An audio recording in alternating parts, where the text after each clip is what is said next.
So before we get started, the first thing I want to do is talk about a couple of the tools that we use in the marketing industry that make creation of content faster, easier, and more streamlined.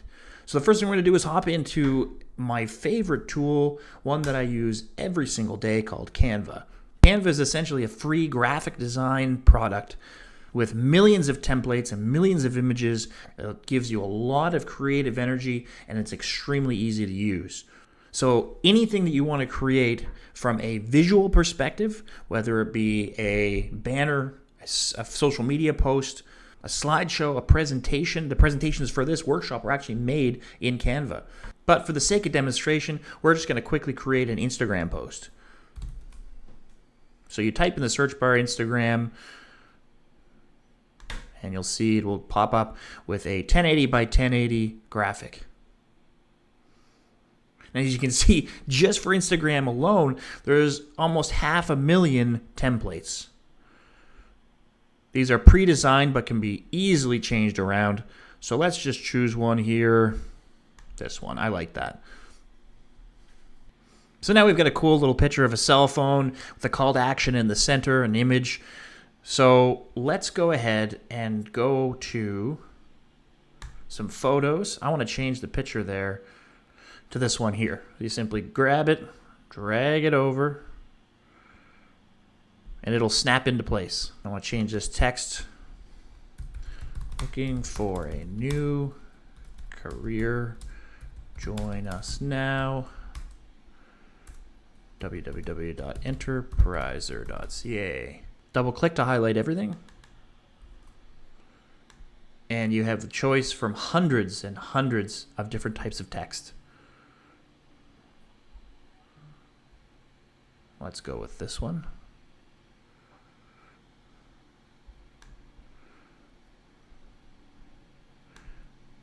Let's give that background a change.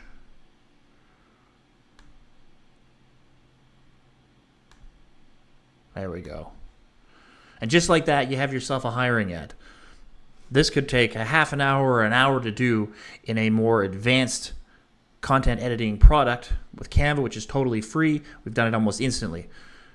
I'll move this over here, move myself, and you can go to share. And then you can download it as either a PDF, PNG, JPEG.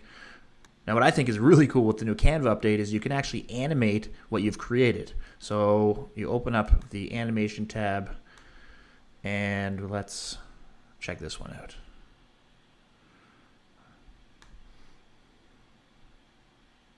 Very cool. And so that becomes a very quick 5-second, and you can change up here to 10 seconds, etc. Quick little video clip that you can use rather than a still image on social media. Another really neat thing that you can do with the premium version of Canva, which I do recommend if you're going to be using it on a regular basis, is you can actually remove the background from a photo. So we're going to go to Create a Design. We're going to go to Create a Design. I just want to do it a custom size.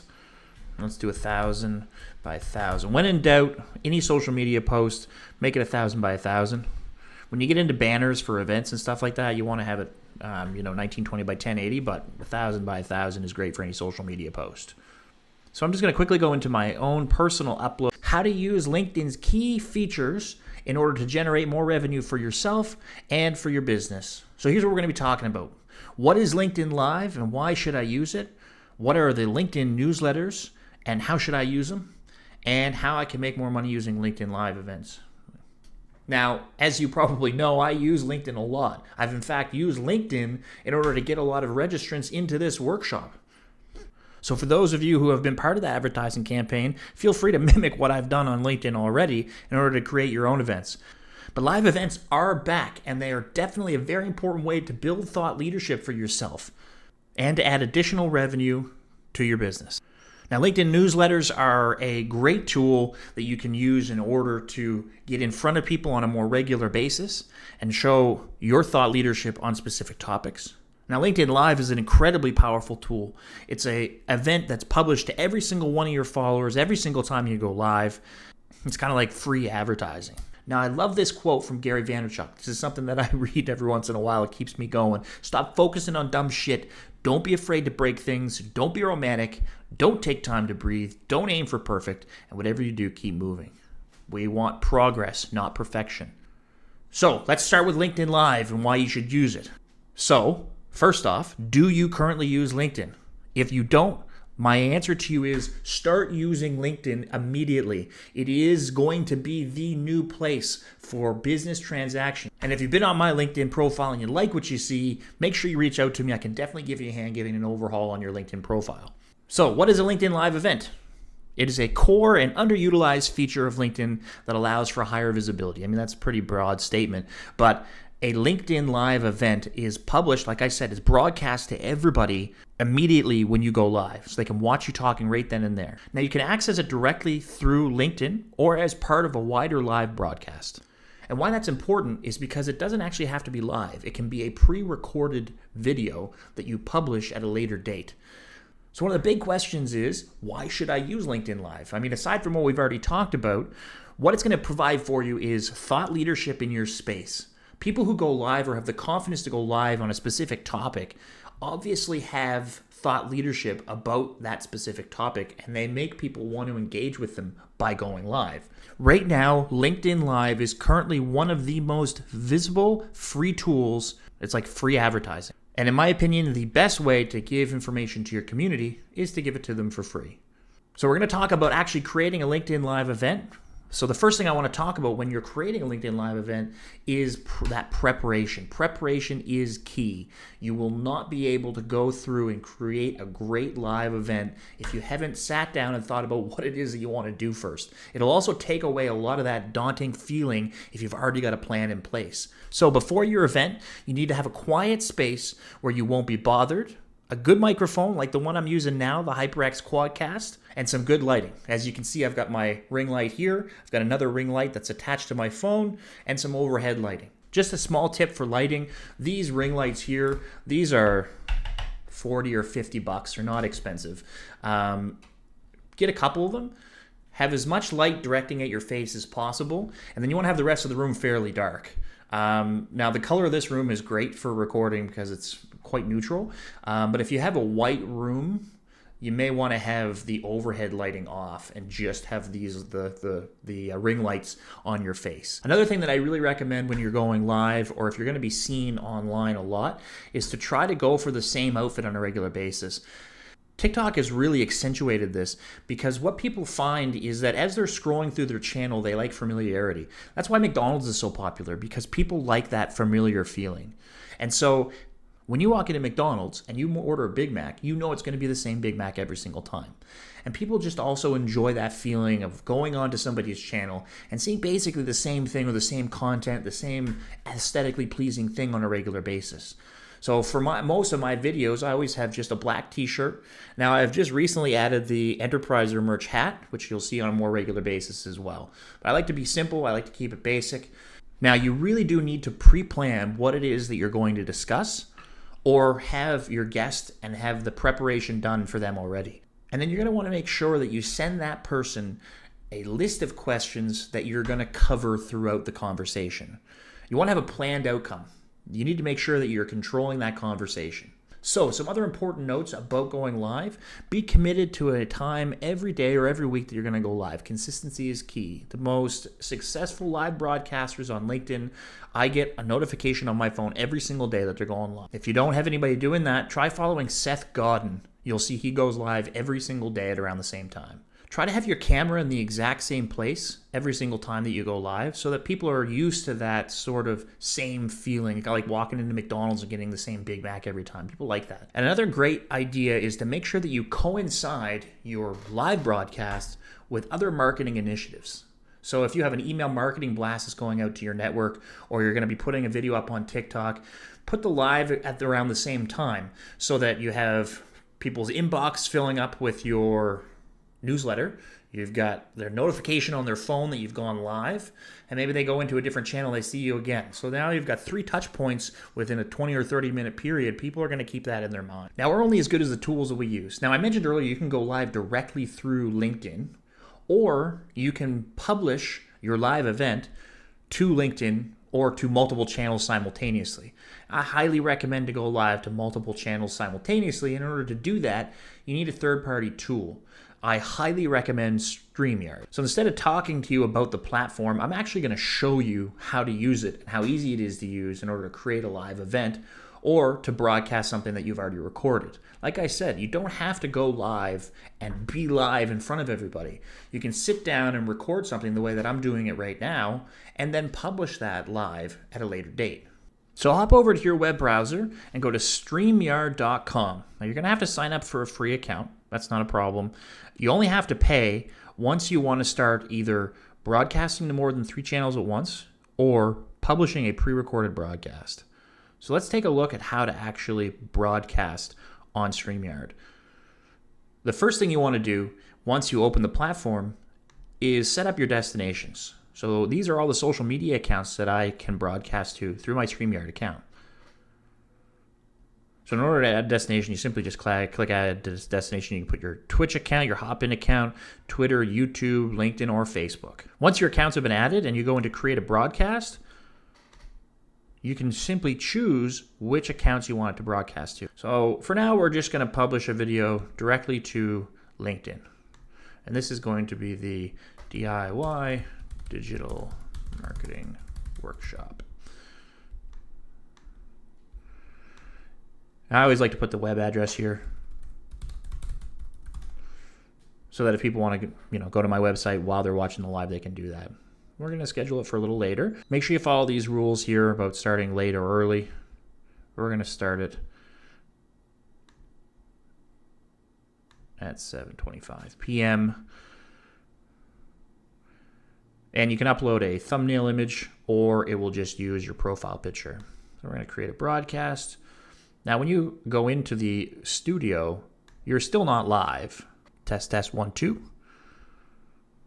Enter studio. Now, what I love about StreamYard is you can actually bring your guests on directly through the tool. It also gives you your own branding watermarks. If you want to add additional banners, you can do that as well. So here are some other cool banners that you can add to the show while you're actually online. You can have branding, different styles, and you can even have your own private chat with the individuals who are watching. Now, back on the homepage, another really cool thing that you can do with the paid account, which is I think $30 a month, is you can use a pre-recorded video. So you can actually sit down and put together your entire live broadcast and then upload it and schedule it. Now, this is great when you want to combine it with other marketing initiatives. So you can have your pre-recorded video, let's say a podcast episode. This is what I use live for, putting my podcast episodes out. I'll put my podcast episode out at the exact same time that an email marketing newsletter goes out to my audience. So in this case, it's the exact same thing. You'll schedule it for when you want it. The title, the description. The description, I always recommend to put your website in and something catchy about maybe the guest that you're going to have. But this time, you select the recording and you simply just drag or drop the video recording into the platform. But like I said, guys, some of the biggest takeaways that you really have to keep your mind on are that you want to have consistency. You got to have consistency if you're going to go live.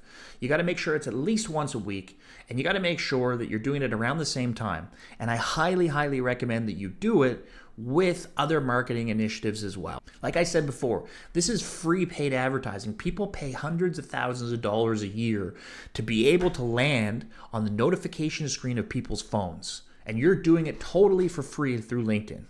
Now, I love helping people out with their new live broadcasts. So if you ever want a hand with anything, make sure you just reach out and send me an email. I'd be happy to sit down for a 30-minute discussion with you. Now let's talk about probably my favorite tool right now on social media marketing, and that is the LinkedIn newsletters. What are LinkedIn newsletters and why should I use them? So LinkedIn newsletter is a core and underutilized feature that allows for higher visibility. The same with the live events. Now, a LinkedIn newsletter can be accessed only directly through LinkedIn. Not only can you not access it anywhere else, but you actually can't preset your publications yet to go out through LinkedIn newsletters. Now, I'm not sure if you follow the Enterpriser magazine, but if you do on LinkedIn, you'll see that we publish a newsletter every single morning called With Your Coffee.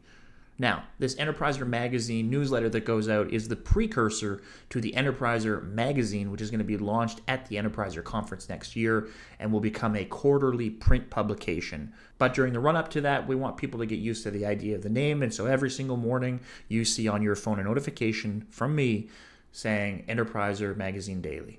Now, the beautiful part about the newsletter is that you can embed things like video, you can embed things like audio, images, and links. You have total control over it. Because it's being put out to such a vast number of people, it becomes very visible. You start gaining followers very quickly while you're using the newsletter. So why should you use the newsletters?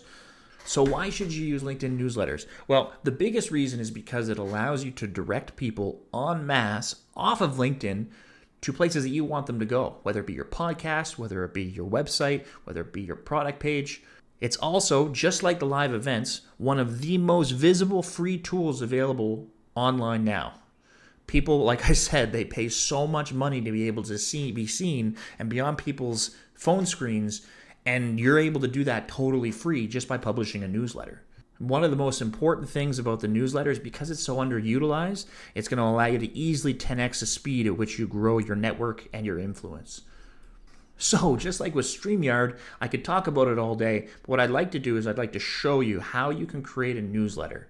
So we're going to hit up LinkedIn.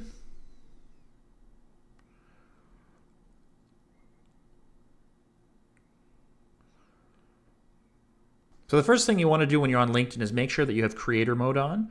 Go to your view profile. And if you scroll down, you'll see in resources, creator mode is on. Make sure that you have your creator mode on. If you don't have access to creator mode yet, you got to get to work. In order to get access to creator mode, you need to have a fully and completed profile. So if LinkedIn's still telling you your profile isn't completed yet, you need to work on that. And you need to start getting some connections. If you want to get more connections on LinkedIn, it's literally as easy as going to my network and then start following people. I recommend to do it from your city. So there's the school and different roles. But down here, we have people from my city that you can connect with. You can go to see all and just add all those people. I do that on a weekly basis. I add as many people as I can. And the reason why is because when you're using newsletters or when you're using events, which we'll talk about shortly, you're going to notice that you're able to invite people to your newsletter or invite people to your event. So the more contacts that you have on LinkedIn in the area you want people to follow you from, the more people you can invite in order to participate in those things. So that's why I'm always adding new people. You'll also find that if you have creator mode on, when people see you on LinkedIn, they'll actually have the ability to follow. It'll be right beside your name. You can't see it on your side, but they can see it on their side. So you can actually not only have connections, but you can start to build followers. So you can see I have 12,154 followers. That grows at least a dozen every day. Another really cool thing that I have on my LinkedIn profile, right in the profile header, is my Calendly. So you can actually book a 30-minute appointment with me directly on my profile. So let's get back to the newsletters. Go to your homepage. Once your creator mode is on, you'll be able to click on Write an Article. And you'll be able to publish a newsletter only from you. Right now, you cannot publish as a page. That feature should be coming at some point, but at this point in time, you can only publish a newsletter from you. You can publish articles from your pages that you control, but not from the actual newsletter platform. So you should have the ability up on the top right corner to create a newsletter. So the first time you set it up, you will be able to name it, you'll be able to invite people, you'll be able to talk about what that newsletter is, and to add the profile picture, which we have here as the Enterpriser Magazine. Now, our undertaking is huge, and we decided to publish our newsletter every single day. You don't have to do that. Just make sure that you're consistent about when you do it. But let me tell you, a newsletter every single day is incredibly powerful if you feel up to it. If you don't feel up to it, don't say you're going to do it and then don't do it. That's a really bad idea for strategy. So the look and feeling of the publishing platform for a newsletter is the same as if you're publishing an article. However, it is built into this new page, which is your actual newsletter page. But the most powerful feature of a newsletter is that every single time you publish it, every person that has followed that newsletter, and you'll have the opportunity to click invite and invite all those people to your newsletter, every single one of them, until they say stop, is going to get a notification every single time you publish a new newsletter. Not only that, but they're going to get an email in their inbox that you've published a newsletter. You know how powerful that is? To have LinkedIn sending them an email that's not going to go into spam that you have published a newsletter. Again, people pay hundreds of thousands of dollars a year for that type of marketing. You get access to that for free. So you'll write your headline. That'll be the big, bold text that'll be at the top. Make sure you put a cover image in as well. And then you can start writing. Now let's take a look at the format for my newsletter. This is the one that was published today. The big text at the top, an image. Make sure you credit your images. And then right there, bam, it shows who has published that. You can view the statistics. So since this morning, there have been 266 people that have read my article. And this is my format, which is major story, 5 local stories. I like to include something about the TSX on there. But I mean, my newsletter is for business. You just can be about anything. It can be about sales. It can be about wealth management, coaching. And then below, I have my marketing initiative. I have a new podcast episode out, so you can click the link and go directly to the new podcast from the newsletter. And then we have the sponsors for the conference, and you can see all the rest of my newsletters by clicking here, and the place for you to subscribe. It doesn't seem like much, but I'm telling you now, the difference that I've noticed in the amount of communication that I have with people on LinkedIn has been astronomical since I've started using Live and I've started using newsletters. People are reaching out to me. People are asking me if I'm available to help them to do different types of work or how I'm able to engage with my audience so well. These types of conversations are imperative for business and personal growth. And that's why LinkedIn is so powerful, because it provides the ability for you to show others around you that you are open for business. And with the live and the newsletter tools, it allows you to push people off of LinkedIn, a very trusted site, to your space.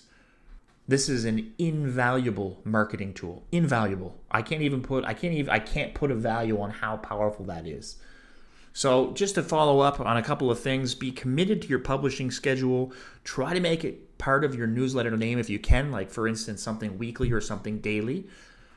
Don't overextend yourself. If you can't do it, don't do it. And make sure that you coincide your newsletter release with other marketing initiatives. So the last thing we want to talk about today is what are LinkedIn events and why should you use them? Now, if you know me, you know that events in general are something that I have been participating in for quite some time.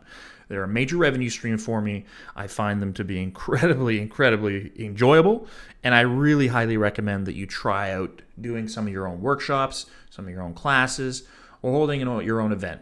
They can be daunting, but once you get it down, they are fantastic, and LinkedIn is a wonderful way to drive a lot more traffic to that workshop.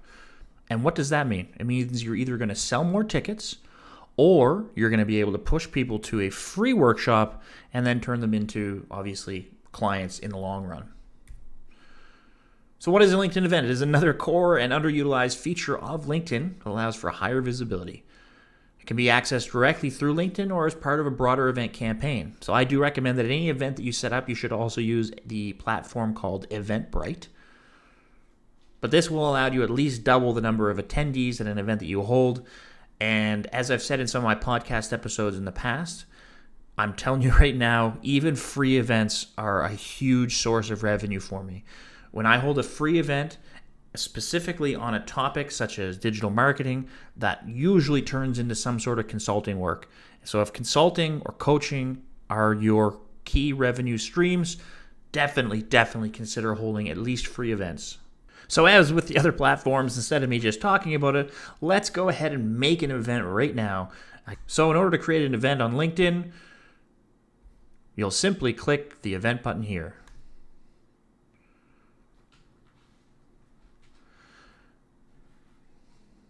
Now you're going to need to load a cover image. I highly recommend going back to the tool that we talked about before, which is called Canva, in order to create that. Now I've already got my cover images created, but you can simply go in and type in event and create an event poster. Or if you want a 1920 by 1080 image, you can create a slideshow. The beautiful part about Canva, as I mentioned before, is there are hundreds of thousands of templates. You have a quick little peek through here, you'll find something that you like, put your details on it, and then publish it as the event cover. You'll be the organizer. I am doing my events now in person. Name the event, when it is, start date, end date. You can put in your venue. Now this is a very important piece right here, your external event link. You want to put in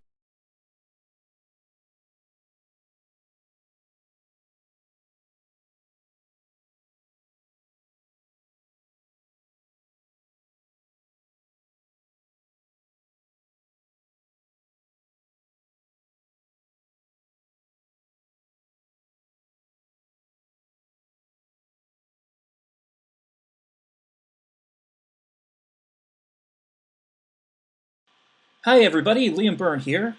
I want to welcome you to the Do-It-Yourself Facebook Ads webinar.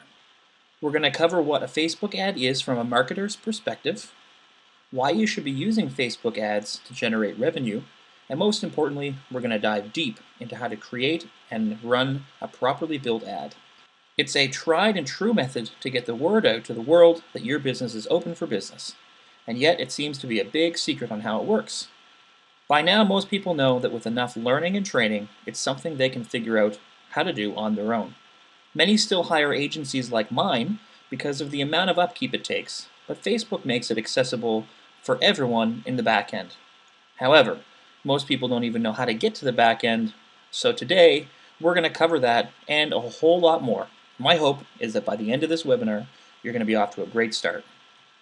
So, let's dive into the world of Facebook ads, the pioneers of digital marketing. Now, I hope that you would call yourself a coachable person. The reason I say this is that I'm going to be diving deep, and I may even cover things that you think you already know, but for the sake of learning, I want you to keep an open mind. First up, what is a Facebook ad? When you're scrolling your newsfeed, I'm sure you'll notice two distinct types of posts. One's from friends and family, and ones that say sponsored. In short, the ones that say sponsored are Facebook ads. They are ads that are designed to entice you to click on them and perform a desired action. For instance, you got here today by clicking on a Facebook ad. Desired actions could be going to a website, giving an email, downloading an app or a brochure, something that could eventually earn revenue. You don't invest in Facebook ads if you don't know how you're going to earn a return on your investment. That doesn't necessarily mean money. It could be building a list or getting your name out. I'll bet you also notice that the ads that you see seem to be somewhat interesting to you, usually anyway. That's from a principle called targeting. Facebook knows everything about you, and marketers like us know how to access all this data so that our ads go to the right people. Don't worry, we are going to cover that later. So, what type of Facebook ads are there? There are two general types of Facebook ads. Business ads. Now these are ads that are created through a long and detailed process in the back end of Facebook called Ads Manager. These are the meat and potatoes of Facebook ads. The other is called a boosted post. In a marketer's opinion, boosted posts are kind of like a cash grab by Facebook for people that don't really know what they're doing. Like if you sold a product, but then you had a cheap version of it for beginners. We're going to cover both, but we're going to stick to business ads mostly because boosted posts don't have a whole lot of value. Many people who don't have a digital marketing profile yet ask themselves, why would I use a Facebook ad? I get this question a lot. Until social media ads, business owners' minds were on a 1-to-1 ratio. The only way to really get in front of a big audience for many years was through trade shows. With the invention of social media and social media ads, this mindset was allowed to change. Now many still haven't got it, but we marketers no longer think in this 1-to-1 ratio. Example, Chuck is a salesperson at a hardware store. He makes commission.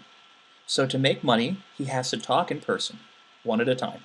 With digital ads, the owner of the hardware store can show his wares to 50 million people in North America. And not only that, with targeting done properly, those 50 million people happen to either be building or buying a home or even thinking about it. Now that is power. So no matter what your product or service is, you can mold a Facebook ad into generating a return on investment and sometimes even cut out costs. For instance, the owner of the hardware store eventually closes all of his stores and sells all of his products on Amazon. The people end up on his Amazon pages through Facebook ads. There's almost no overhead and even more customers. That is why you use a Facebook ad. That is the what and the why of it. Now we're going to move into the juicy stuff, the how.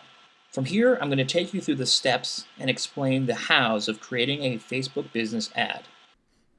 So in order to have access to the Facebook Ads Manager, you need to have a Facebook business page set up. Now I have several that I control, but this is the main one that I use, my Real Liam Byrne page, which has about 20,000 followers on it.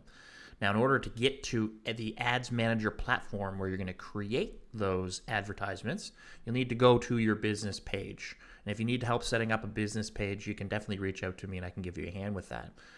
So in order to get to the Ads Manager platform, you're going to click on the Ad Center, which is in the left pane here.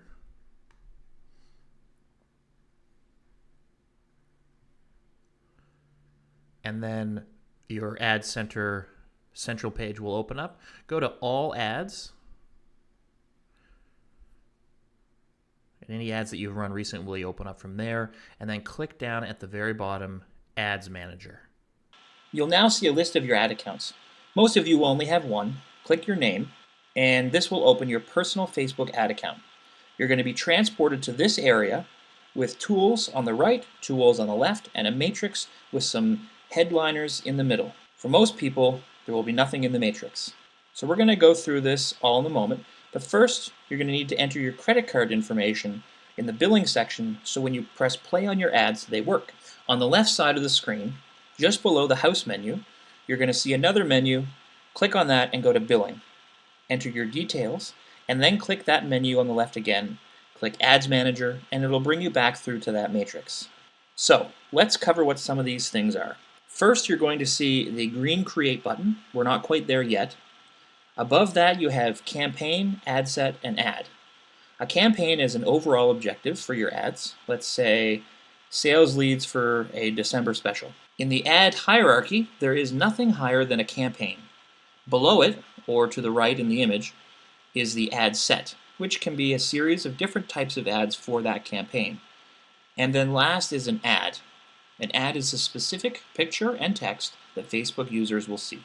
Then below all this, you'll see campaign name. That's pretty obvious.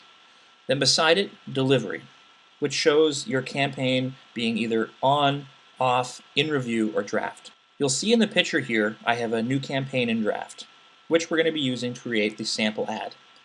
Bid strategy is an option you choose while setting up your ad, and will almost always say lowest cost. Budget is how much per day you are willing to pay Facebook for your ads to run.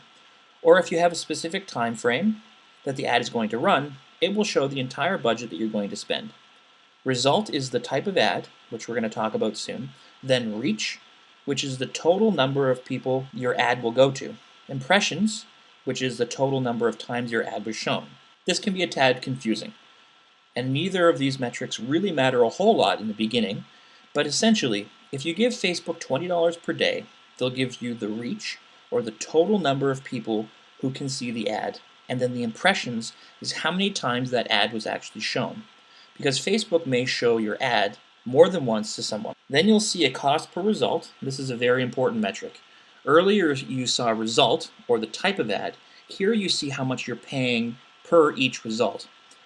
Your total amount spent is next. Then ends, which is showing when the ad will end, if ever. Link clicks shows the total number of times someone clicked on your ad. This is semi-important, but the real important metric is how much you pay per result. The reason I say this is semi-important is because just because someone clicked on your ad doesn't mean they actually did what you had hoped. They may have just clicked the image or clicked on the button but then didn't wait for the website to open for them. The rest of the columns are really not important for beginners. Another very handy tool is the date range selector, which is just above. I use this to see how much I'm spending or how many results I'm getting per day, or I can look at a whole month, or I can look at last month and compare it to this month. If my performance suddenly drops off on an ad on a specific day, I would immediately use this tool to see if the same thing happened last month as well. Watching these ads day by day is important, and this is why I mentioned earlier that many businesses can do this, but they sometimes hire someone else to do it because of the amount of work it takes. Anyway, for now, the rest of these items are not going to matter much. What I've shown you will get you your first ad up and allow you to properly gauge it. Now before I move on, I want to talk about cost per result. Every industry has a different cost per result depending on the type of ad. I can't cover all of that in this webinar, but you should do some research and find out how much you should be paying per result or lead. As I said at the end of this webinar, if you'd like to connect with me and discuss this, that is a possibility as well. So let's dive into ad creation. This is the final portion of the webinar. From here, we'll be going from A to Z on creating a brand new ad for your business. So you'll see in the list there are several different types of consideration ads. We're going to be creating a traffic ad. Just as an aside, in the consideration list there's also engagement ads. These are ads for people that want to get more likes on their Facebook page or on a specific Facebook post. So essentially you give Facebook some money, make an ad, and the only desired outcome is you have more page or post likes. This really isn't important right now. So we're going to click on the top one, traffic. As I said, this is an ad that is designed to send someone to your website. Once you select it, you can scroll down and name your campaign, and now click the blue continue button. And now the editor will appear. And surprise, surprise, in the order, you'll see campaign, ad set, and ad.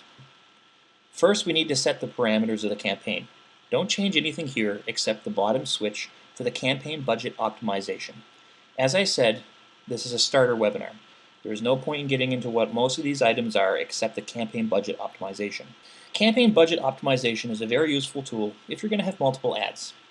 Not all ads are as good as one another. So, if under this campaign you have, say, 3 ads, and this optimization is turned on, and 2 of those ads suck and one of them is great, Facebook will automatically send most of your money to the one that doesn't suck.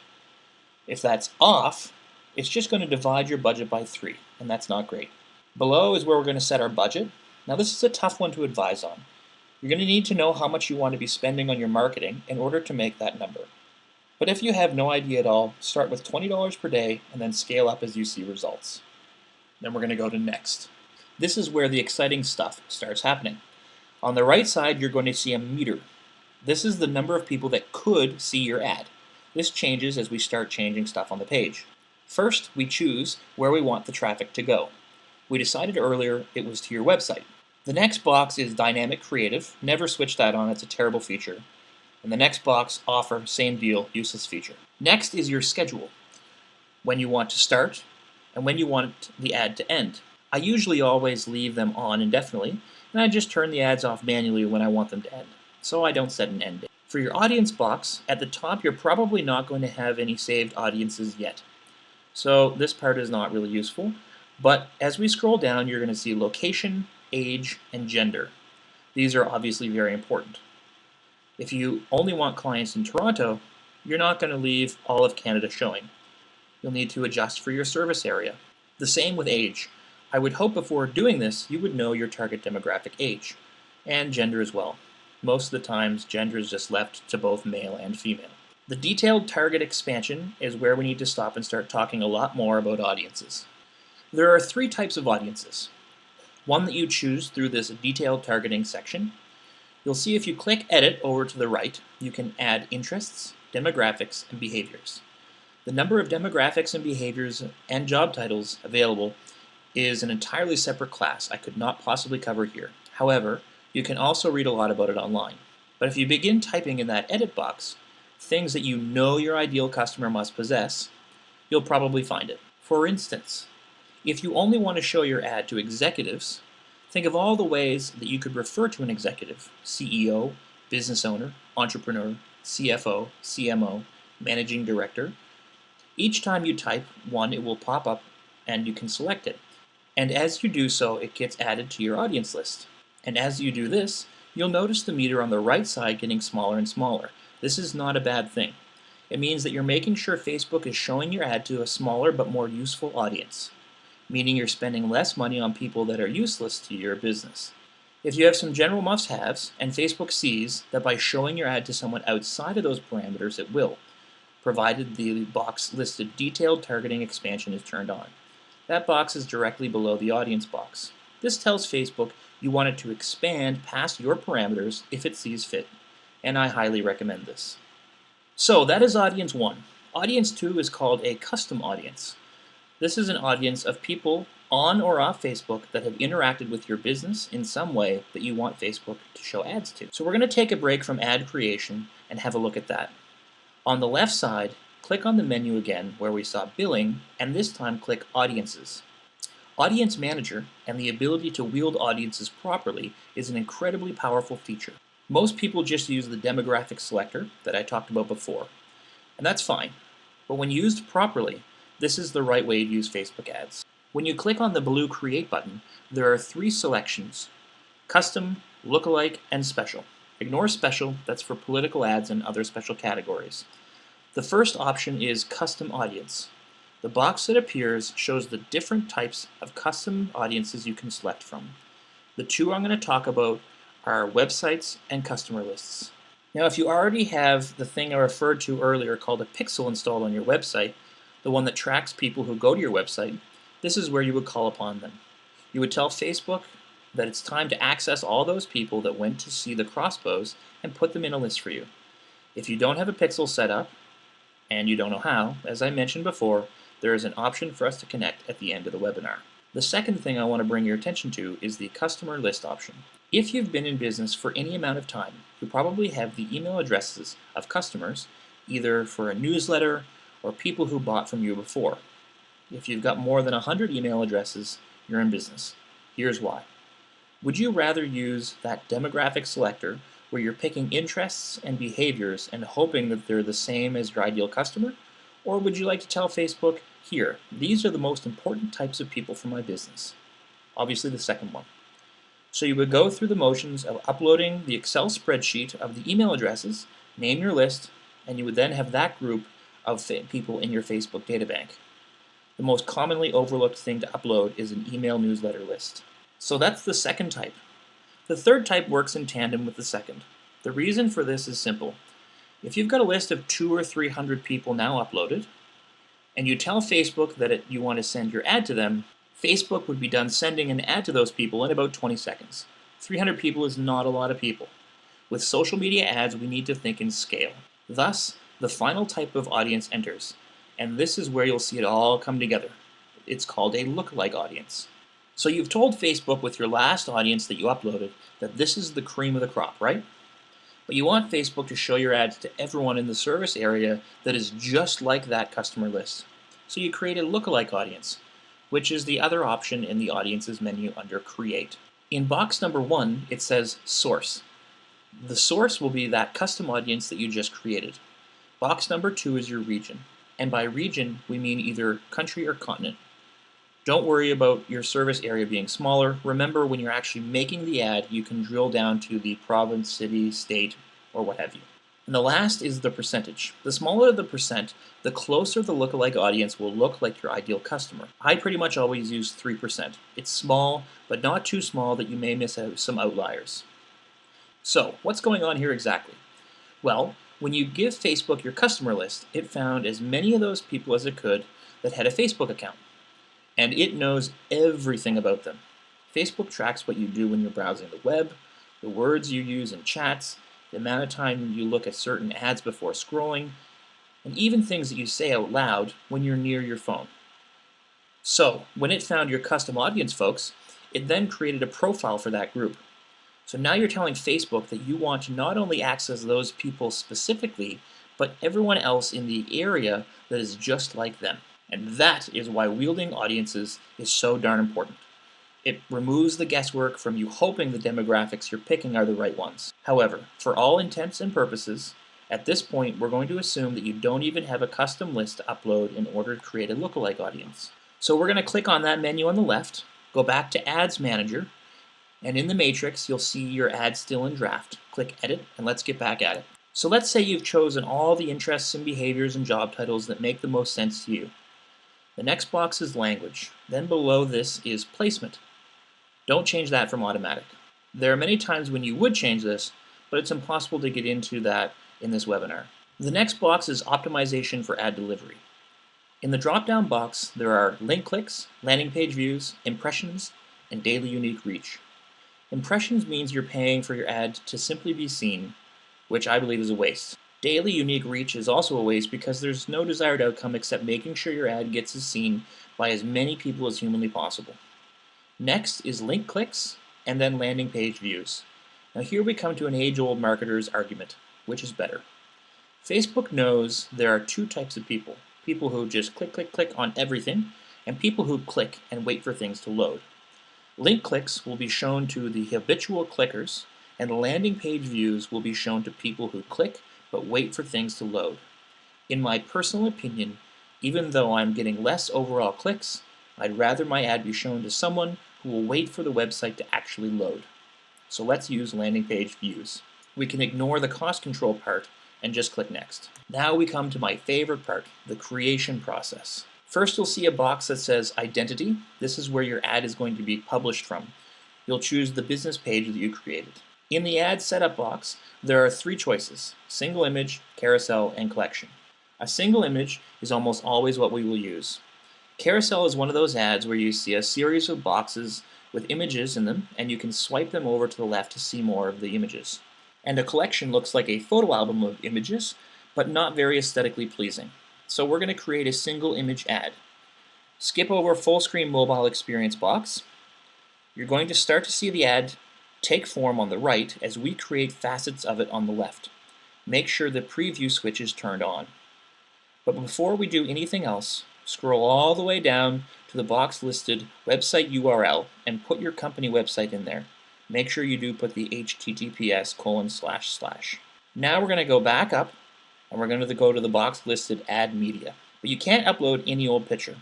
We need to give Facebook something it can work with, and that is a 1920 by 1080 or 1280 pixel image. As you see on the right side, your image for the new ad has now appeared. Now if you scroll down to the primary text box, we're now entering the final stages of the ad creation, and this is called ad copywriting. This does come naturally to some, and others is quite difficult. If you have a problem with writing ads, my recommendation is to Google best Facebook ad for, and then put your industry, and find some copy that you can use by modifying it. That or apply to work with me at the end of the webinar. But when it comes to creating ad copy, there are some important things to remember. Don't just say, hey, buy my stuff. You need to have a little bit of tact. There are 5 components to ad copy, 3 elements and 2 types. The 3 elements are making use of urgency, scarcity, and community. Urgency would be the sale ends in 24 hours. Scarcity, there are only 25 ebooks left available for download. And community, join your fellow hunters from across Toronto for the Gala Door Crasher. From there we have 2 types of copy, long form and short form. Short form text is 1 to 3 sentences. It could go something like this. Join your competition and your peers for 2 days of learning and networking at the Hunters Convention in Edmonton, Alberta. Long form tells a story. It's advised that if you're going to use long form, you put a space between every sentence to make it easier to read. And that you're experienced at copywriting. If you're going to tell a story, you should be a good storyteller. Now, as you can see, it takes form over on the right. The headline is the next box, and that is supplementary text. But it's in bold, so it's definitely important you put some thought into it. I usually try to imagine what the potential customer would want to take away from the ad more than anything else. If the most important thing about your sale is that it ends tomorrow, that would be your headline. Finally, there is the description box, and I generally use the description box as a supplement to the headline box. So if in the headline box you have sale ends tomorrow, then you'd want people to know it's 50% off, so that would go in the description. The only other thing you need to look at here is your call to action button. When you click that, you'll see a ton of options. My advice until you become proficient is to just use the Learn More button. Now you just click on the Publish button and Facebook will return you back to your main Ads Manager screen. And you did it. You created your first Facebook ad. Congratulations. You'll notice in the campaign screen it says In Review. Facebook needs to take a look to make sure it doesn't violate any policies. This usually takes about 24 hours maximum. And there you have it. I hope you learned a lot. So, you want to start a podcast, but you're feeling a little daunted by the undertaking. That's fine. We're going to go through and show you how easy it is to get a podcast up and running by the end of the day. Now, I was very daunted by that prospect as well, but once I started to learn more about it and how easy it was and started reaching out and connecting with people on LinkedIn to find out that pretty much everyone that I spoke to wanted to be on the podcast. It got a whole lot easier. So here's what we're going to be talking about today. We're going to talk about starting your own podcast and why it's one of the best ways to advertise yourself. We're going to demonstrate how simple it is to start a podcast, and we're going to learn how to get sponsors for that podcast. Now, when I say advertising yourself, I'm talking about creating thought leadership in your space. That's what a lot of what we've been talking about throughout this entire workshop is how to create thought leadership for yourself so that people are starting to come to you rather than you having to go to them to advertise your services. I'm a big fan of the keep it simple motto. There are a lot of complicated ways that you can get a podcast running, but there are also some really simple ways that you can DIY it yourself in the beginning. Now, lastly, as your podcast grows, you will be able to get larger and larger sponsors for it. But in the beginning, making a little bit of money doing your podcast is definitely a great motivator. And I'm going to show you how to do that. And I love this quote from Simon Sinek. He's somebody that I've been following for many years. He says that people don't buy what you do, they buy why you do it. And you should try to remember in every action that you take, whether it's online or any marketing activity, you've got to make sure that you're pushing your why rather than your what. People care about why you're doing something, what you stand for, and then the service is something that just comes afterwards. In all the things that I do online and in business, I'm always trying to help other people. Something that I said years ago that always stuck was, if you get in business to help other people, money will just be a byproduct. And I've found that that's true. Anytime I've gotten in business to make money, I've ended up failing in some way. But when I get in business to help other people and don't really think about the financial aspect of it, money just starts to come through as part of the byproduct of helping other people. So if you're not sold on podcasting already, here are some facts about podcasting that'll change your mind. There are currently about 6 million podcasts available. There are currently about 600 million blogs. That fact is staggering. That means that in comparison to blogging and writing online, the podcasting space is brand new territory. That means that you're not facing all sorts of noise around you. That's why people have been gravitating to TikTok over getting started on YouTube, because YouTube is just completely filled with content creators now, whereas TikTok is still young and it is still growing in membership base. It's easier to get seen. Podcasts are also a very powerful thought leadership tool. It is a lot easier to get on a podcast when you host your own podcast. In fact, the reason why I got onto Canada's #1 podcast for entrepreneurs was because I was the host of my own podcast. Another thing that people don't realize about podcasts is that you're creating content while you're having a podcast episode. Podcast episodes give you hours and hours of evergreen content. Evergreen content is essentially content that you can repurpose and reuse forever. Some additional facts about podcasting. The potential upside for a podcast is far greater than a blog in many cases. Now, if you do have a blog that ends up, taking off, blowing up, of course, yes, getting paid for traffic ads, from Google is going to be a great revenue source. But in many cases, especially with niche audiences and niche markets, the potential upside or all the additional benefits from having a podcast are much greater than having a blog. The cost to benefit ratio is astronomical. Podcasts are almost free to start, and they can make you a lot of money in the long run. So in essence, podcasts are almost completely free advertising. So when you're creating a podcast, preparation, as I've said in my other workshops, preparation is key. Make sure that you have either notes for yourself that you're going to follow through the episode, or that you've sent your guest a list of questions that you're going to cover. Don't overthink it. Make sure that you've got a quiet space set up and that you've tested the audio beforehand. But don't overcomplicate things. If you're not ready for video, do an audio-only podcast. I've been doing a podcast now for about 6 months, and I still only do an audio podcast. I'm not ready for video. So what we're going to be talking about today is how to create an audio-based podcast. I can make recommendations on what you should be using when you want to create a video-based podcast, but essentially for the time being, we want to keep it simple. This is a DIY workshop, so I'm going to show you how to create your own audio-based podcast. So try to run your podcast episode like a fireside chat. Don't script it. Let your guests know that you may dive deep into one specific topic. You may not even cover all the questions that you've let them know that you were going to be asking, but just keep it informal. and keep it light. Try to make sure that you stay in control of the conversation. I've had podcast episodes and been on podcast episodes where the conversation just went completely sideways, and not in a bad way, but there was no control over it. People were just going off on tangents, and the podcast episode went way over time, and it took hours of editing to bring it back around again. You can let your guest go on and ramble, but don't you ramble yourself. Once the person is finished on their tangent, bring them back around to what it is that you were talking about in the beginning. Remember that all your mistakes can be easily edited out later, so don't stop rolling. And this is for content creation on any platform. One of the biggest things that people run into when they're creating content is that they are so focused on the script or the message that they want to deliver that they end up actually creating their content much slower. Always just keep rolling and find ways to quickly edit out things later. That's the key. The rolling part, the recording part, get that done with as many errors, bloopers, and mistakes as possible, and then edit it later. You wouldn't know it by listening, but I've actually said this paragraph about 5 times in this recording and then edited them all out, so it sounds seamless. So as with every other platform, rather than talking about it, I'd just like to show you how you can set up your podcast. So let's record and publish a podcast. So there are lots of platforms out there that you can use, and you can do your research and choose which one you want to use. I personally like the platform Buzzsprout if you're doing an audio-based podcast.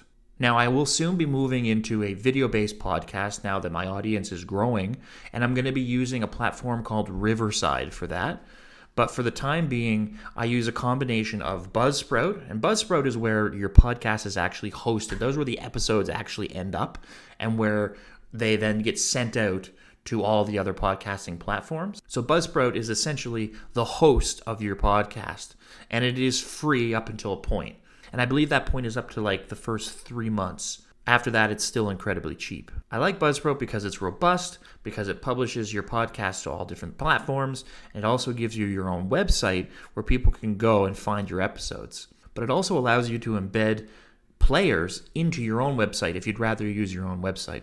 And the creation of everything is very simple. So for instance, with the website, you click on the link, you can create your own background, you put your own logo on, and just write something simple about your podcast, and then all your episodes are listed right there. There's nothing major about it. If you have your own website, you would just link directly to this. You can also create your own podcast website on whatever platform it is that you've built your website, and you can embed players in your website. That's what I plan to do once I go to video, is to embed players in my own podcast website. But for right now, it's nice and simple. It's easy. They have their own website. You just pick the colors, the text, and so you'll set up a Buzzsprout account, and it'll take you through the steps of creating everything, adding your own logo, deciding on a URL, setting your social media links.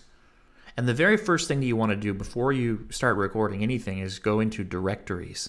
And the directory is where you can list your podcast with all of the other providers that are out there.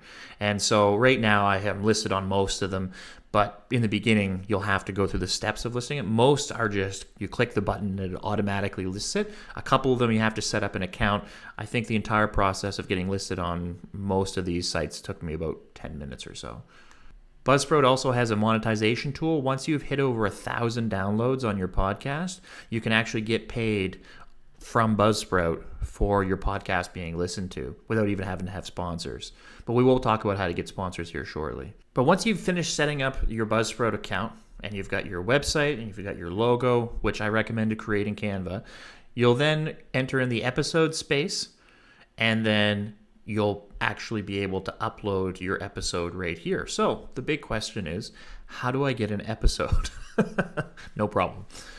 In almost all cases, my episodes are just recorded from a Zoom conversation. So let's go to Zoom. So if you're not using Zoom already, I highly recommend to learn how to use it. It'll only take you 2 or 3 minutes. It's essentially just an online platform to make video and audio phone calls between people. You're going to want to make sure that you have a great mic. And when I say a great mic, I'm talking this Quadcast by HyperX was about $200, but you can get the Blue Snowball for under $100, and the audio is pretty good too. It's almost the same as this. I just like this one because of the visual aspect, because I'm going video here. I want to make sure that I do have an aesthetically pleasing microphone as well. So we're going to set up a Zoom meeting. Once you open Zoom, which is a free tool as well, you just simply schedule a meeting. And we're going to call this meeting Podcast Demo. We're going to schedule it whenever. We're going to start it right away. So I have the host video and participant video off because this is a audio only call. Make sure you have audio only. Even if you want to see your guests when you're talking and only use the audio, I still highly recommend not to record the video, because the video is going to use up extra bandwidth, which means that it could cause a little bit of audio disruption throughout the conversation. So have your video off for both. Make sure you allow your participants to join anytime. And then click Save. So your meeting will be scheduled, and you'll send this invitation link to your guest. So you'll send this invitation to your guest along with the list of questions that you're going to be talking to them about. And then obviously you just join together and you have your conversation. But there are some things you need to do inside the meeting that I'm going to show you now. So let's go ahead and start the meeting. Now, because you're going to be recording, it is always good to test the speaker and mic. There we go. Test 1. Yes. And test. All right. Once your meeting is open, prepare for your guest. You'll want to make sure at the bottom that you are unmuted. And then you're also going to want to make sure that original sound up here is on. That's incredibly important. It will completely change how good the audio is. Now that that's all set and done, wait for your guests to join. And once they've joined, you have your conversation, hello, how are you, etc., etc., and then count them down when you're going to start your recording, and then click the record button.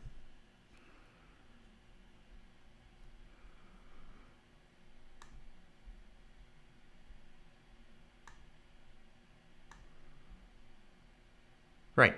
So now that the audio is recording, you can have your conversation with your guest. But just remember, like I said, if for some reason you make a mistake or your guest makes a mistake, just reassure them that if they do make a mistake, you just go back and edit it later. That's not a big deal.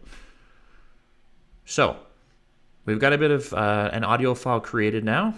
We're going to end the call. So by stopping the recording, then you're going to say goodbye to your guest. End the Zoom call.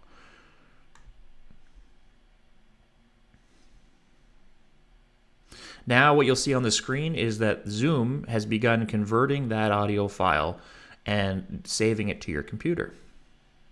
If you've had a long conversation, this is going to take a while. Don't close this box.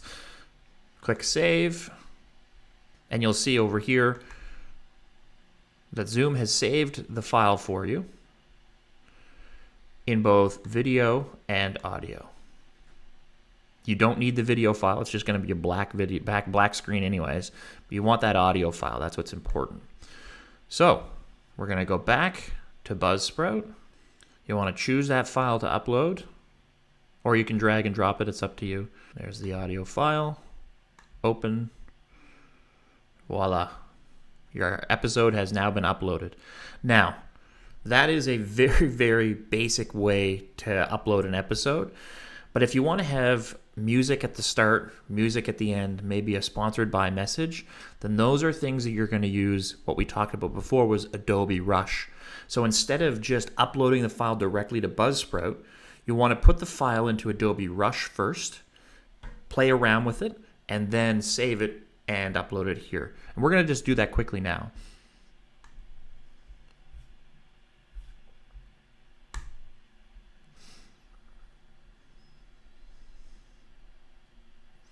So you've got Adobe Rush open. You want to create a new project.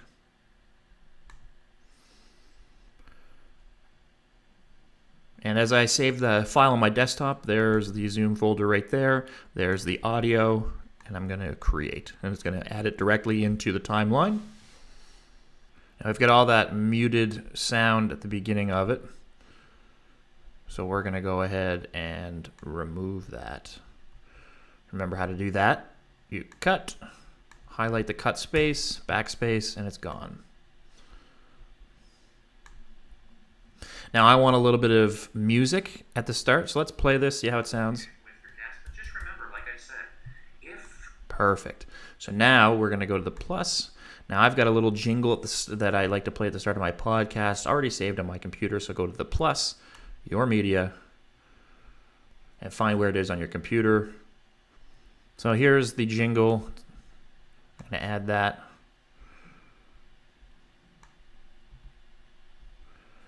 And we're going to move the audio so it doesn't start right away.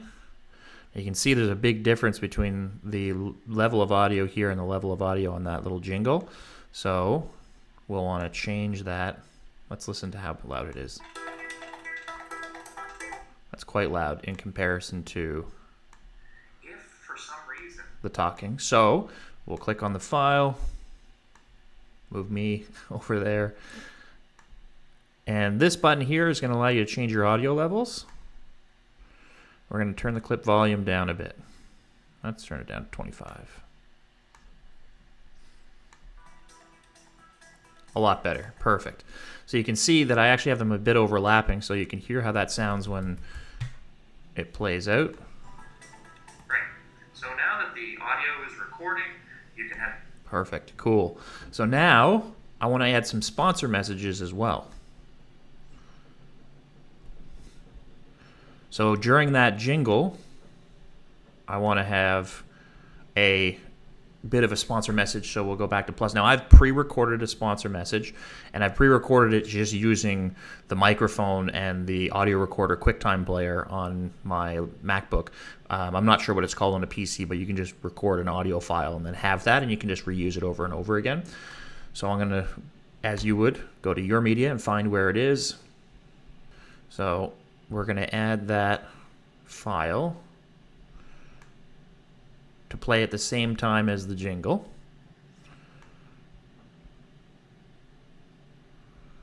All right. So let's play around with it and see how it sounds now. Welcome to the Enterpriser Podcast, the hub for Atlantic Canadian entrepreneurs. Right.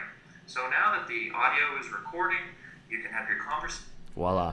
Now we want to have the ending. So we're going to play that jingle again.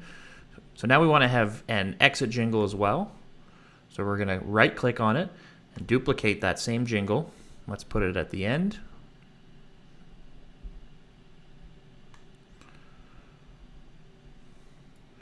And I also have an outro pre-recorded, which you can do as well. Go back to your media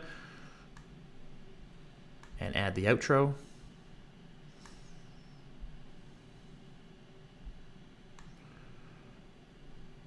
And we'll put it in line with the podcast episode. All right. So let's get that all loaded up. Now let's give it a quick listen. This 52-second long podcast episode.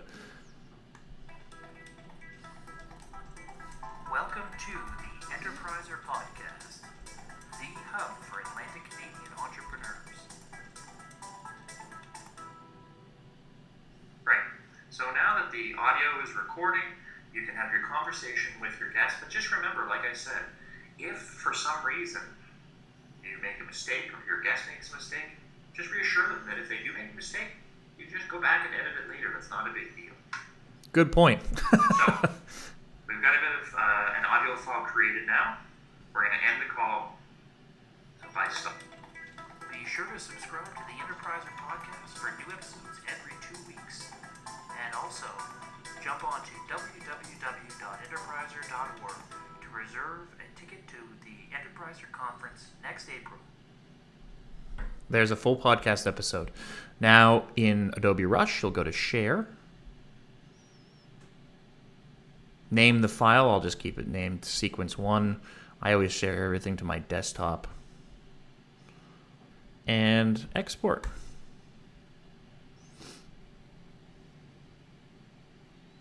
Now, depending on the length of your episode, it may take a while to export. I've seen these things take, 20 or 30 minutes before. Our episode was a minute long, so it's going to take about 30 seconds to export. And there you have the file on your computer. So now we will go back to Buzzsprout. Choose your file. Sequence 1, open. Voila. Now you can title the episode Season 1 Liam's Demo. Try to use something flashy in there. And then you can add in your description.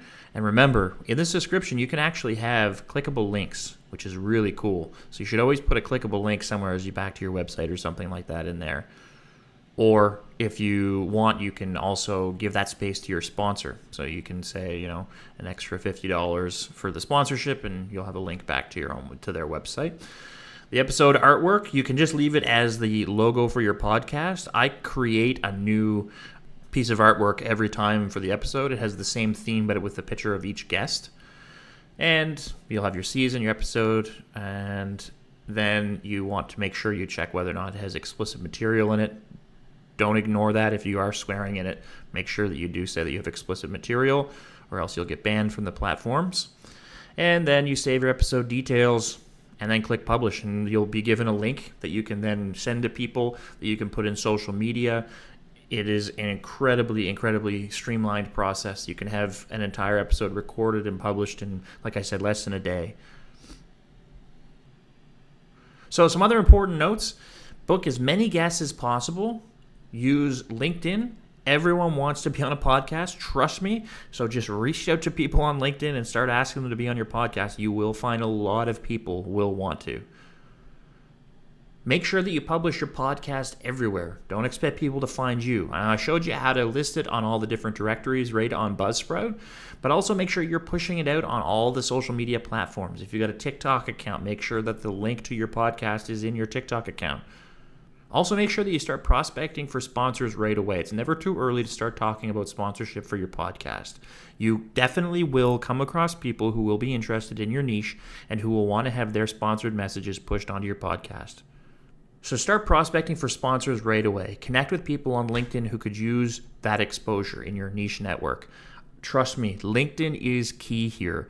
Connect with people on LinkedIn. Everyone is moving to this platform for business relationships. If you're not using it already, reach out to me. I will help you. I will help you start generating business on LinkedIn if you're not already. So we first talked about how to create a podcast. I showed you how easy it was. Now we're going to start talking about how to get sponsors for your podcast. Now, there is the conventional way to get sponsors as well, which is to start getting people to listen to your podcast and then reach out to people and have them sponsor. Do the transaction one-on-one with your sponsors. But there is a platform called Podcorn, which will allow you to get sponsors through their platform. So let's look at that platform now.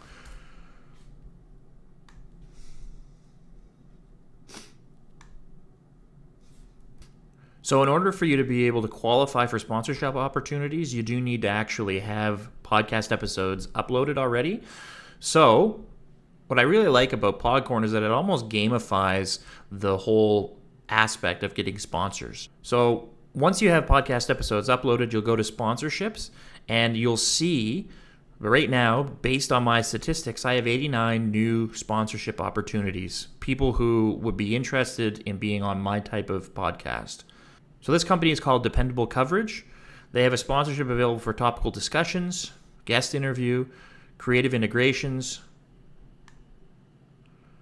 a roundtable panel, a review on their product, a pre-roll before your podcast starts, something that a mid-roll, something that happens in the middle, and a post-roll. So they've got a whole suite of available sponsorships. So Dependable Coverage seems to be an insurance company. They want to connect with people who have health, life, dental, insurance needs. So if we want to apply for them, and my podcast is a business-related podcast, so there's definitely going to be people in this community that would be listening, I'll go to Send Proposal. So their campaign budget, if you highlight Dependable Coverage, you'll see their campaign budget is under $1,000, and their due date is June 1st. So I've got 2 days. So I'd love to have a guest interview. I always enjoy having new guests on my podcast. So let's do a date of, let's do next Wednesday, June 1st. and I'm going to charge them $50. If you want to go into view pricing tips, you can find out whether or not you are able to charge more or less. But here are some basic tips. If your show gets less than 1,000 downloads per episode, then you want to have your flat rate prices for a pre-roll or a mid-roll ad between $15 and $40 is what most people are comfortable paying. Reviews and interviews are between $40 and $100. And you can also offer to bundle some things together. Now, if your episode gets more than 1,000 downloads per episode, then you want to be looking at the CPM pricing model, which is the number of dollars per 1,000 downloads or listeners. So for over 1,000 downloads, you want to be charging between $15 and $30 per 1,000. So if you say and can show and prove that your podcast has 5,000 downloads per episode, then you'd multiply $15 or $30 depending on what you feel comfortable charging. But my podcast does not get 1,000 downloads per episode, so we're just going to charge $50, and we're going to send the proposal over for the guest interview. Next, you want to write a quick pitch. Make sure you use Grammarly. We talked about that before. So, thank you for reviewing the details of my proposal. My name is Liam Byrne. I'm the CEO of the Enterpriser Canada Inc. and the host of the Enterpriser Podcast. Our listeners are small and medium-sized business owners as well as executives. I believe that my guests would benefit from your service and would love to have you have a guest from your company on the show. I look forward to working with you. Next. Now you can sit down and send a proposal to each one of those, for me in this case, 88 people, and you'll definitely start hearing back from people. The only caveat to that is that you do have to have listeners on your podcast. So you do have to have some episodes published. You need to be pushing it out, getting people to listen to it, because these sponsors can see the stats on your podcasts on their end. So the other tab to look at is the Workrooms tab. Once you get hired by a sponsor, this is the space that you're going to work inside of. You can send messages back and forth to each other to make sure that you get everything done properly. And there you have it. So that is the basics on creating a podcast from absolute scratch, publishing some episodes, sharing it, and then getting yourself some revenue by having sponsors for your episodes. So we're going to take a break, grab some food, grab some water, and come back when you're ready for the next chapter. So you want to start making money with TikTok. You want to start using the channel. Maybe you're already using it and you want to know how to monetize the content that you're creating. Maybe you're daunted by the idea of starting to record yourself on TikTok. Or maybe you think that TikTok doesn't relate to your business in any way, and so there's really no point to use it. So we're going to talk about all those things today. We're going to talk about how to properly use TikTok and how to monetize it to create revenue for yourself. So during this workshop, we're going to talk about what TikTok is and why every person should be using it. We're going to demonstrate how to properly use the platform to build followers. And we're going to learn how to monetize your channel so you can start making additional money for being creative. So I love this quote from Kristen Hadid. It says, "I don't know where the future will take me, but one thing I do know is this. Wherever I go, I'll be screwing up left and right, and every step of the way, there will be people screwing up right along with me." It's important to remember that, especially when you're getting involved in doing something new.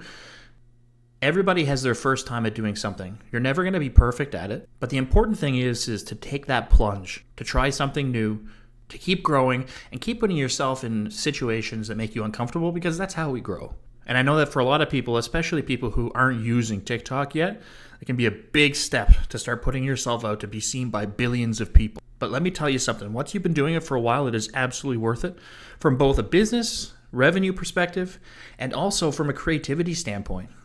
So why should I use TikTok? It's for kids. Yeah, that's the point, kind of.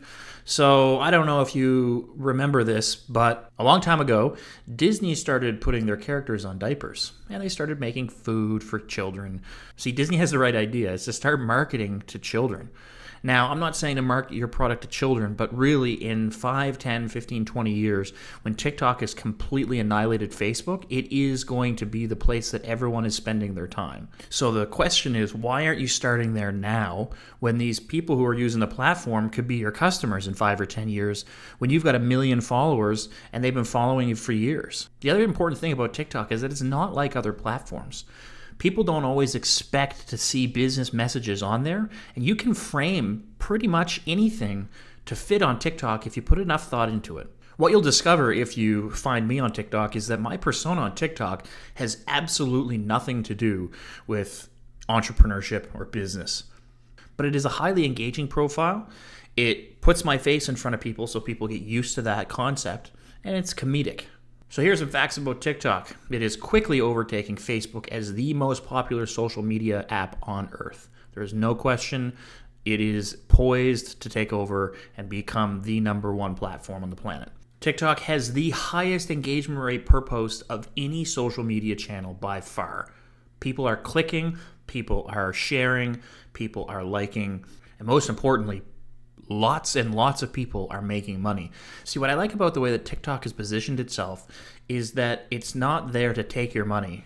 It is there to help you make money. TikTok has positioned itself to be the let's share the wealth platform. Whereas everyone's sort of used to the fact that when you go on Facebook, you're there to see your friends and family and to be sold things. And you don't get that feeling when you're on TikTok, especially people who use the app on a regular basis and who are creating content.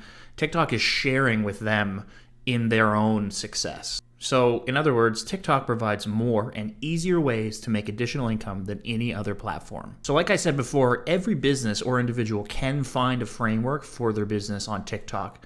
Sometimes you have to be very creative with the way that you angle it, but you can find a way to work your business persona into your TikTok channel. But there's something that's very important to remember. TikTok is not a place to syndicate content.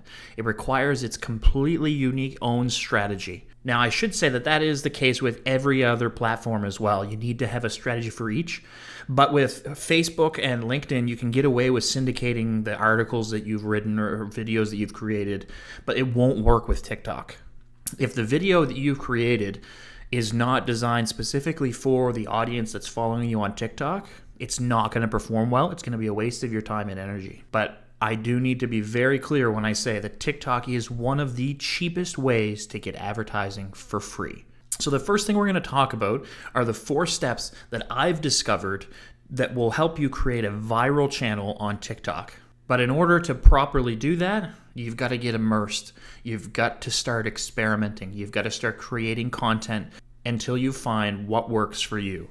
Now, I believe that people should do what they love in every aspect of their life. But when it comes to creating content, you really do have to love what you're creating. You have to be passionate about it because people will see that passion in what you're creating. And that's what makes people want to follow you and to engage in your posts. The only real way that I've found in order to find out what that is to watch videos, spend time on TikTok, and then start creating, start experimenting.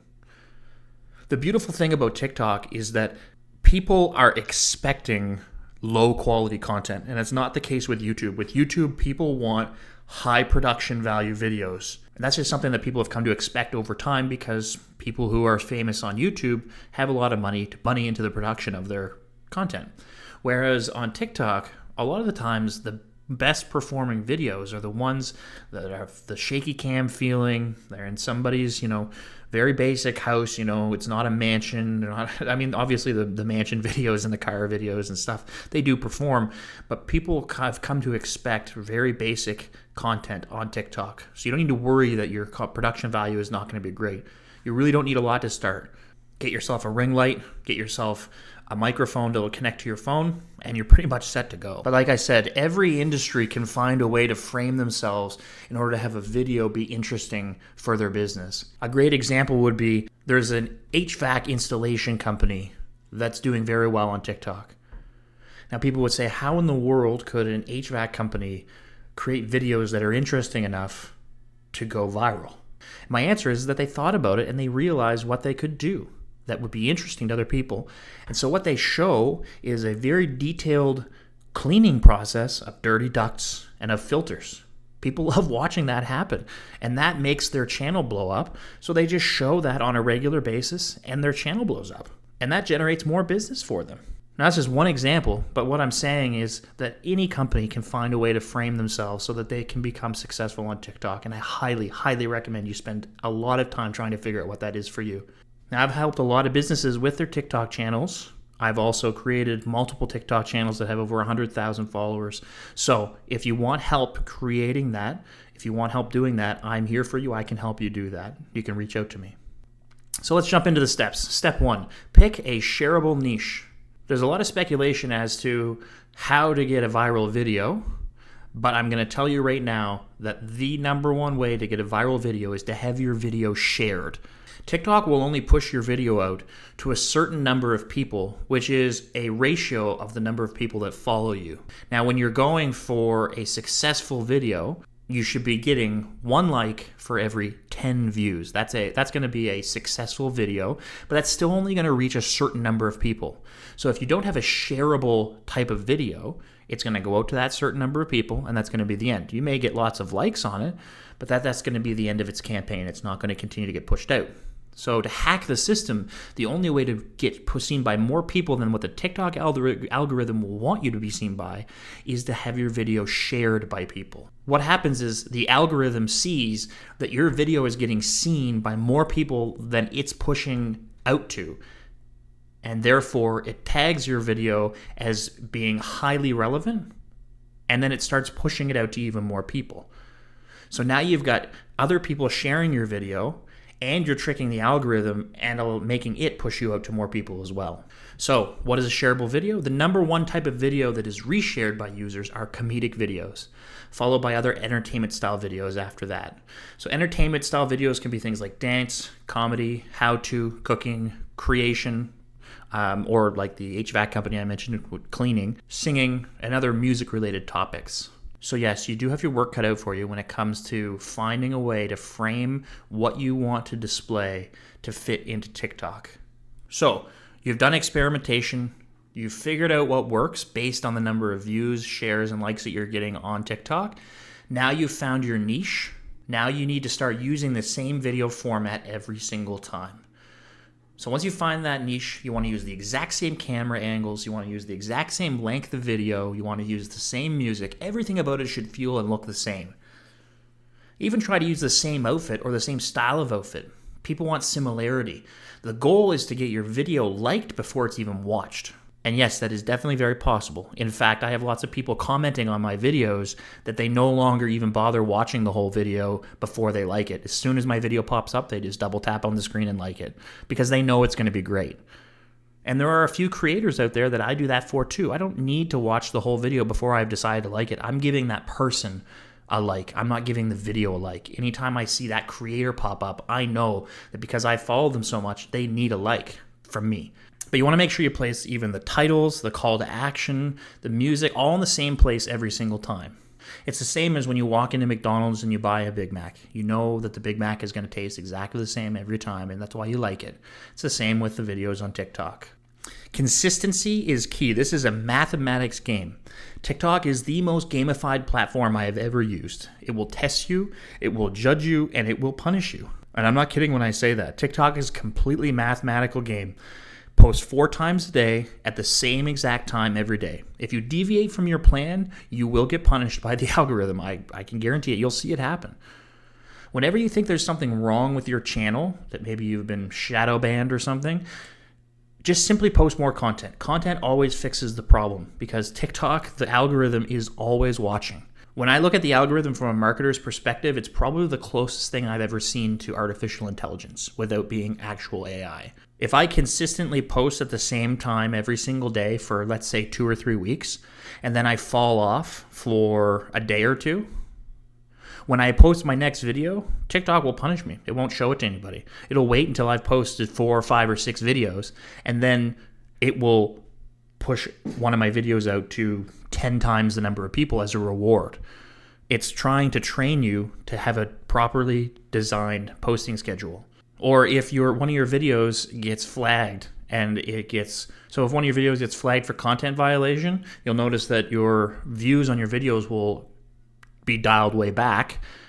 But if you contest that flagged video and then you win the contest and they put your video back on your page again, you'll see that all the videos that they dialed back will then all of a sudden get all kinds of views again. It's a highly gamified platform. It does take a lot of work, but it is absolutely worth it. And so lastly, if you're going to be going into other niches, make sure you start early. People will be unreceptive to off-branded posts. If you plan to expand into other areas, make sure you start early. The rule is for every 2 days of on-brand posts, you should post 1 video of off-brand or something you're planning on bringing into your brand. But if you plan to switch niches completely, it will take a long time, especially if you have more than 10 or 15,000 followers. If you then decide, oh, I want to do something different on my channel, a lot of the times you're better off starting fresh, starting over with a new channel than trying to shift the audience. Because remember, these people who followed you are the same as email subscribers. So if you're sending a newsletter to somebody all the time about, I don't know, the price of houses, and then all of a sudden now you're a pizza delivery company, nobody, like, your stats are going to be completely screwed up. People are going to go, well, why are you sending me this? And the same as with your content. People, you'll get comments from people. What is this garbage? Why are you posting this? I don't want to see this. I want to see what you used to post. So it may not feel like it, but you have a responsibility to the people that have subscribed to watch your content, to deliver what they have decided to give you a follow for. So let's play around with TikTok a little bit. Let's record and publish a video. All right, so we're going to go ahead and open up TikTok here. Dad, can I sign up for... All right, cool. So these are just the basic controls of TikTok. The plus in the center is going to be how to create a new video. You can, to the left, see friends. Those are people who follow you and you follow back, their new videos. Your inbox is going to have all the people who have liked your videos recently, any new followers that you've had since the last time you've checked. And if you go to profile, that's where your actual videos are housed.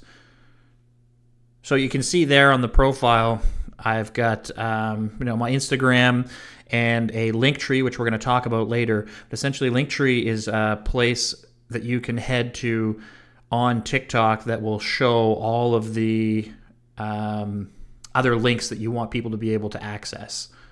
So we're just going to take a quick peek at the actual video editor. So I clicked on the plus, and then, as you can see, we've come up on the screen. You can create 60-second videos, 3-minute videos, and I think some profiles you can also have up to a 10-minute video. You can use the upload section on the right in order to create a video off of TikTok using your camera. And then once you've finished it, you can upload it to TikTok and edit it. So on the right side here, there are things like the speed. So you can do slow motion, fast motion, enhanced, which just kind of, cleans your skin up a little bit. And then there's different filters and that sort of thing. And on the left of the record button, there is the effects.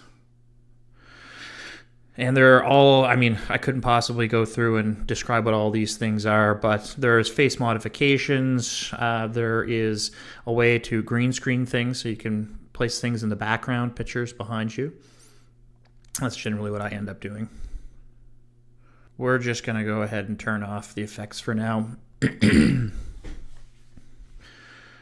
So let's do a quick recording. Hi, my name is Liam. I'm on TikTok right now doing a demonstration for the DIY Digital Marketing Workshop. And you click the plus. Recording. Hi, my name is Liam. I'm on TikTok right now doing a demonstration for the DIY Digital Marketing Workshop. You can tap top to add sound. Hi, my name is Liam. I'm on TikTok. You can change the volume of the original sound, the added sound.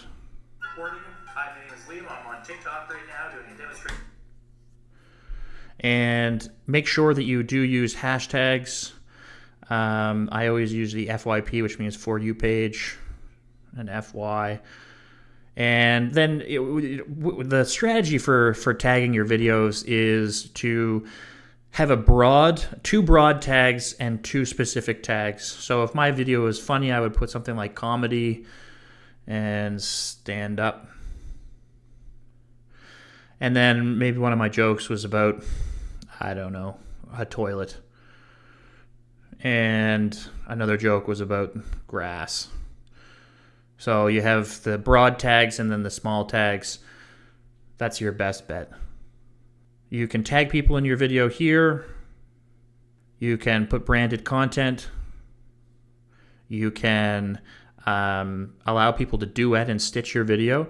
A duet is to simply have your video beside someone else's. Those are great for reaction videos. and then a stitch. Well, a stitch is essentially the first 5 seconds or any 5 seconds of someone else's video along with yours directly afterwards. You can change the options to have uploading high quality video. I recommend always keep that on. You can allow it to auto-generate captions for you, which you should do as well. Videos with captions perform better. You can also add your captions directly in the editing screen by clicking on Captions, and it'll auto-generate them for you there. You can adjust the length of a clip by clicking Adjust Clip, and there's a whole editing suite inside of TikTok now. This is brand new. You can do things like add your text here. We'll tap on the word classic, and it'll change the... tap on the letter to change the style of text or the text format. You can drag on the screen to change the size of the video or change the size of the text.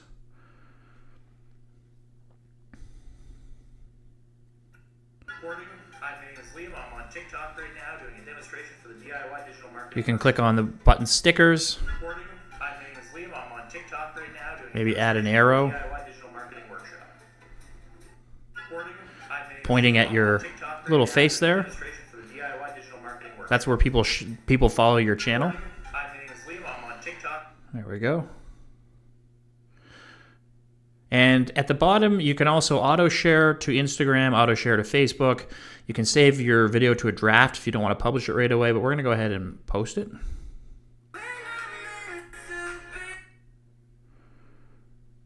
There, my video is posted. So I've got some pinned videos at the top of my channel. These are the best performing videos. This one has 7,000 views, 1.8 million views. So in order to pin a video, you would go into the video and click on the share button.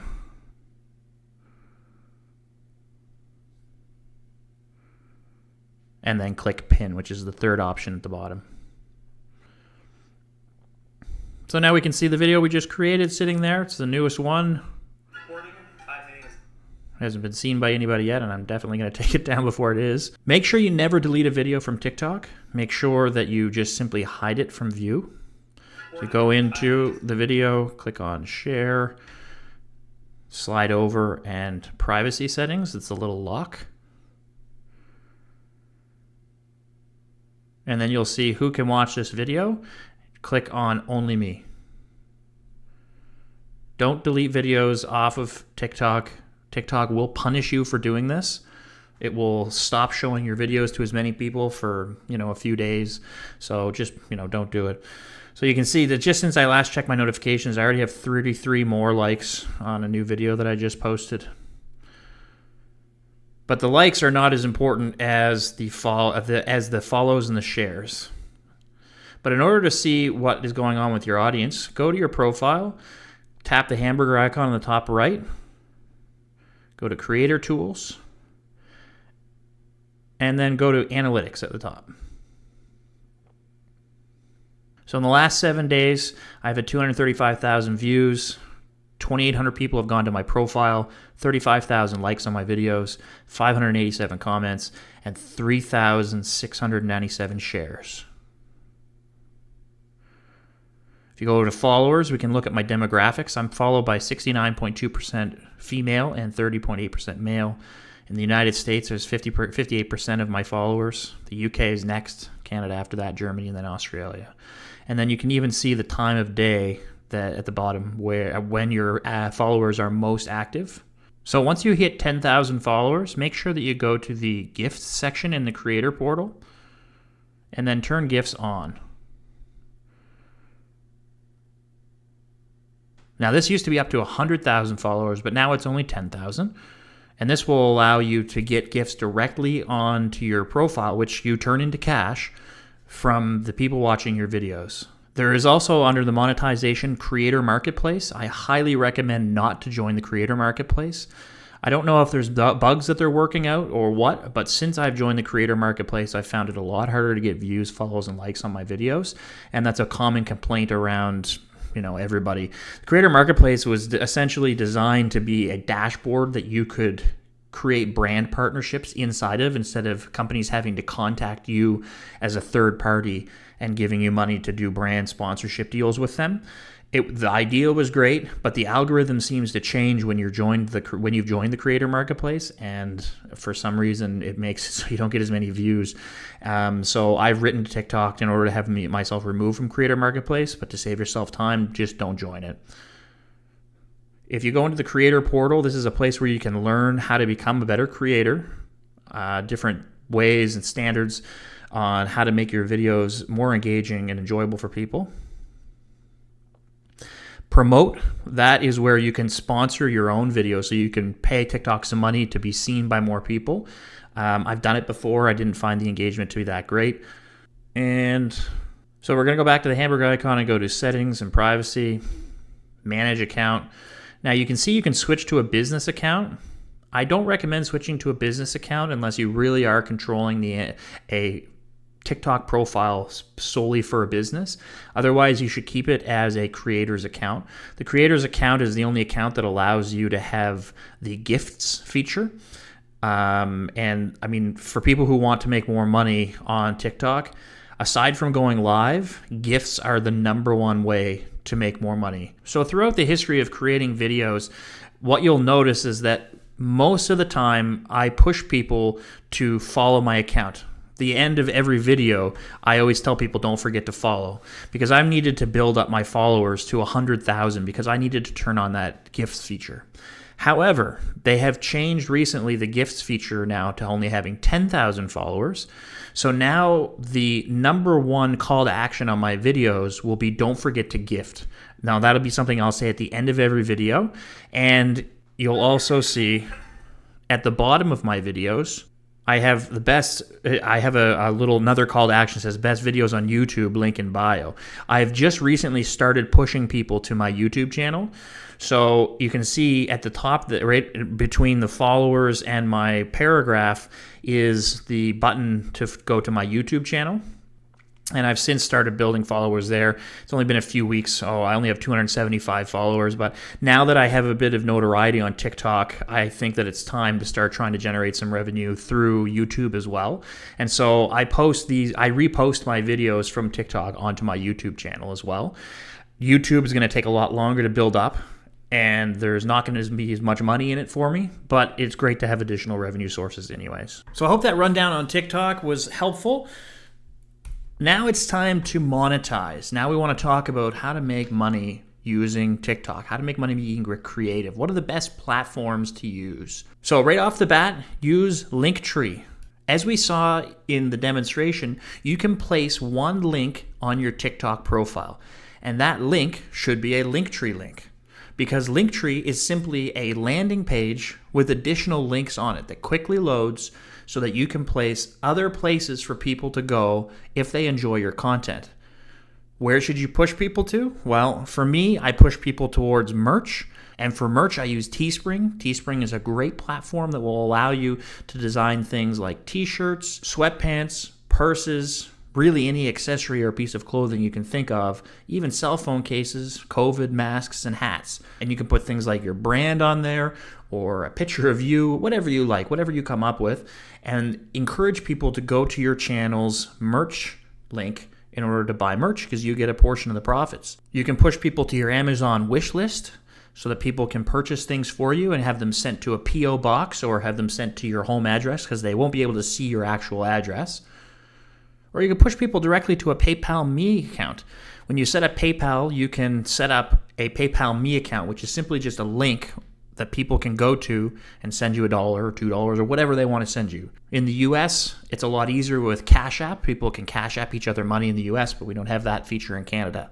So the number one way to make money on TikTok is to get more views on your account. In the US, the Creator Fund will pay out. In Canada, it's not the Creator Fund right now, it is gifts on live and gifts on your videos. But we will be getting the Creator Fund in Canada soon, so you'll be getting paid directly from TikTok as well as getting paid from the users who are sending you gifts. So gifts can be as little as 5 cents or 2 cents, all the way up to several dollars or $20. The number one place to get gifts is going to be your live. For sure, you should be going live every day at the same time. But you should also be encouraging people to leave you gifts in your video as well. It should be a 1 to 3 second call to action that will allow people to leave you a gift. My call to action to get a gift in a video is to simply say, if this video made you laugh, leave me a gift in the comments, and a little arrow that points down to the comments. And once you hit 10,000 followers, people can gift your videos as well. So there you have it. I hope that you enjoyed this workshop. I hope it was informative. And if you need help with something, make sure you reach out to me. I'm here to help you, and I hope that it's inspired you to ask me more questions.